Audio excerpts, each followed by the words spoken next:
Éramos una juventud muy rebelde, que no aceptábamos las políticas de los viejos políticos de la posguerra, de segunda hablamos. Sí, claro. y me fui a América Latina en un vapor italiano. A Buenos Aires. Buenos Aires, Ajá. sí. Que es como un gran país, como un gran Madrid.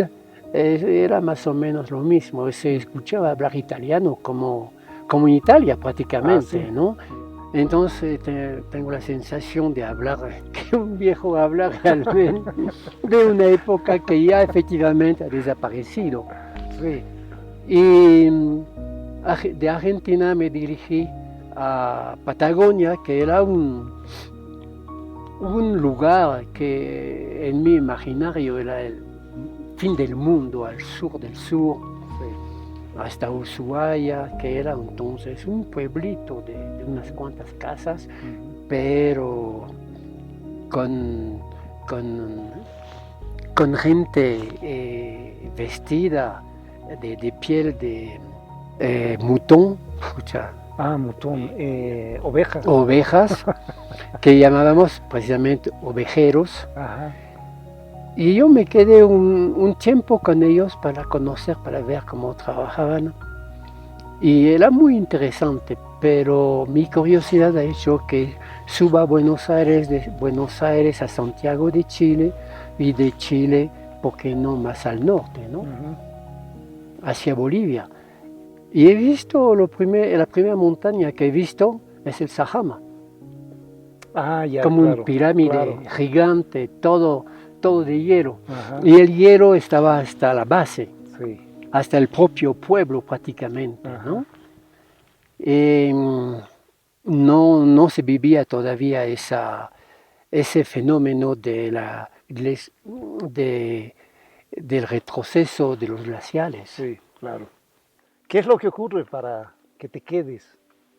Bueno, ocurre que, quería hacer montaña después de los Alpes, ¿por qué no? Y los Andes, 6.000 metros, es más impresionante cuando se habla de altura. Sí, además que en los Alpes la mayoría de los grandes retos ya estaban realizados. Hechos, sí, estaban realizados. En cambio, Bolivia era totalmente virgen. Totalmente virgen. Es decir, se habían escalado muchas de las montañas, pero casi todo por bueno, rutas muchas, normales. Ni siquiera tantas, ¿no? Porque recuerdo que había entonces montañas que había sido escalada una o dos veces nomás. Ya, claro, sí. En particular en el Iampu, por ejemplo, en esa zona del Iampu. Todo ese macizo. Este macizo que es, yo creo, uno de los más bellos y más interesantes de Bolivia. Ajá.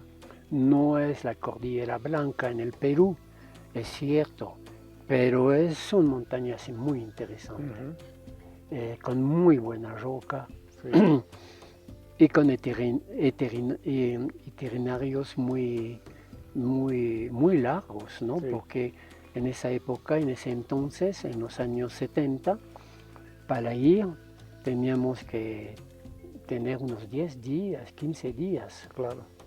Porque no había movilidad, no había nada, había que ir a pie. Ajá.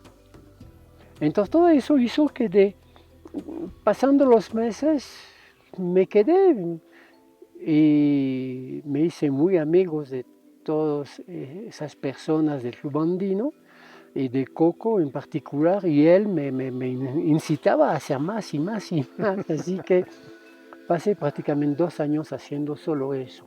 Rutas nuevas. Yeah.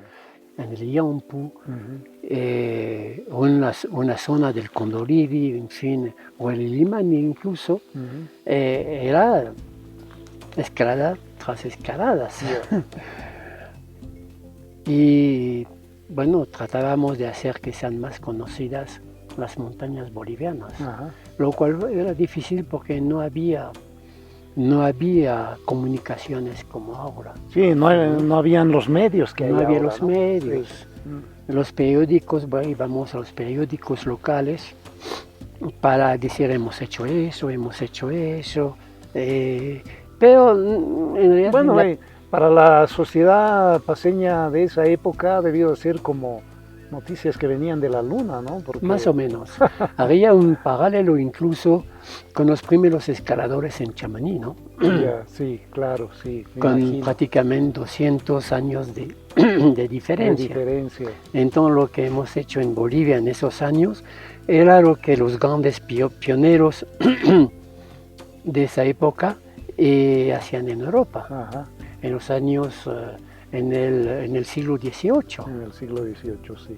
Era más o menos eso. Ajá.